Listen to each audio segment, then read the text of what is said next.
پاکستانیوں، جیسا کہ آپ لوگ جانتے ہیں کہ آج کے پی کے میں اورکزئی ایجنسی میں غالباً 11 ہمارے فوجی نوجوان شہید ہوئے ہیں۔ اللہ تعالیٰ سب کو جوار رحمت میں جگہ نصیب فرمائے اور ان کی شہادت کو قبول کرے۔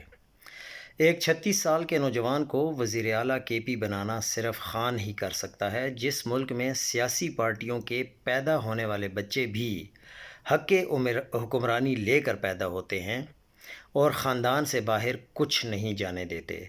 سہیل آفریدی کو لگانے کا سیدھا مطلب یہ ہے کہ وہ سیاسی مکہ جو علی امین گنڈاپور کسی مجبوری یا مصلحت یا تعلق کی وجہ سے نہیں مار پا رہے تھے، وہ اس نوجوان کے ہاتھ میں ہے۔ اب خان کو کافی تکلیف بھی ہوئی کہ کے پی میں ہمارے 11 فوجی شہید ہو گئے ہیں، اور وہ کیوں ہوئے؟